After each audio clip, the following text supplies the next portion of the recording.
नमस्कार दोस्तों, एक और बारी फिर से आप सभी का तमाशा भवन चैनल पे स्वागत है। तो बहुत सारे लोगों की मेरे पास रिक्वेस्ट आ रही थी कि मैम प्लीज़ कट ऑफ जो है वो क्या होगा, उसके ऊपर एक वीडियो बना दीजिए। तो चलिए हम डिस्कस कर ही लेते हैं कि इस बार का जो पेपर रहा था, जो कि दिसंबर में हुआ है, वो था कैसा। ठीक है, उसका एनालिसिस करेंगे हम और देखेंगे कि क्या कट ऑफ हो सकती है। अब देखिए, मैं डिस्क्लेमर पहले ही दे देती हूँ, ये मेरा अपना पॉइंट ऑफ व्यू है, मेरा एक जितना मेरे को समझ में आया है मैंने उसके हिसाब से थोड़ा बहुत एनालिसिस किया है, तो ये गलत भी हो सकता है। ठीक है, तो so let's start the video. देखिए, सबसे पहले तो हम ये देख लेते हैं कि पेपर था कैसा। मैं अगर आपको बोलूँ तो इस बार का पेपर मैं बोलूँगी, इस बार का जो पेपर था मुझे ऐसा लगा कि ये पहले से थोड़ा डिफ़िकल्ट था। ठीक है, टफ़ मुझे ये लगा है कंपैरेटिवली मतलब हमने जितने इवन हम इतना पीछे क्यों जाएं, हम अभी जो पिछले सेशन का एग्जामिनेशन देखेंगे उसका पेपर इतना ज़्यादा मुश्किल नहीं था, इजी था। पर इस बार जो पेपर आया था वो मुझे ऐसा लगता है कि टफ़ आया था। तो आप लोग भी प्लीज़ अपना जो सजेशन है या आपको कैसा लगा, आप वो मुझे कमेंट सेक्शन में लिख के बता सकते हैं। पेपर 1 जो है वो देखिए ईजी था कंपैरेटिवली, बट पेपर 2 मैं यही बोलूँगी कि वो कहीं ना कहीं थोड़ा सा डिफ़िकल्ट मुझे देखने को मिला है।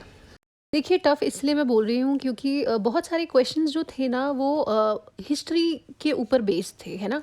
अगर आपने वो राग रागनी वाला टॉपिक पढ़ा है तो आपने देखा होगा इतने सारे क्वेश्चन इसी टॉपिक से बने थे हमारे। वो भी अब राग रागनी में इतने सारे अलग अलग मत हैं, है ना, डिफरेंट डिफरेंट मत हैं, उसको भी पढ़ना है। और उसके साथ अगर एक राग है तो उसके साथ जो उनकी 6 रागनियाँ हैं या 5 रागनियाँ हैं, तो वो सारा आपको याद करना है क्योंकि पेपर वहीं से बना था।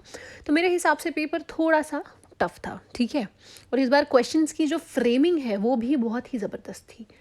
Framing of questions was different this time, no, different था ये। आई थिंक आप सभी लोग एग्री करेंगे।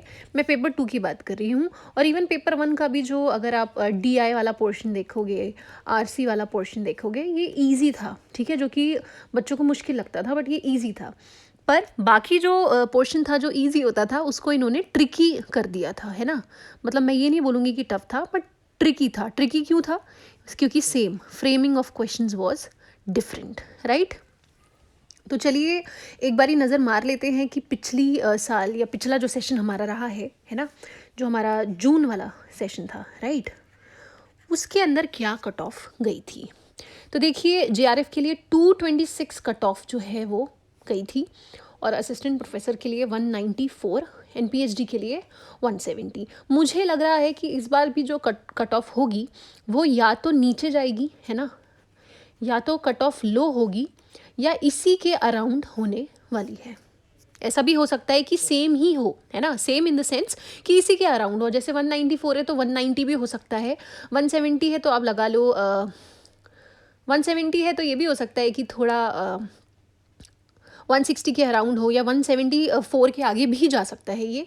क्योंकि देखिए, अगर मैंने आपको बोला है टफ था तो टफ देखिए सबके लिए ही था, राइट। पेपर अगर टफ था तो सबके लिए टफ था।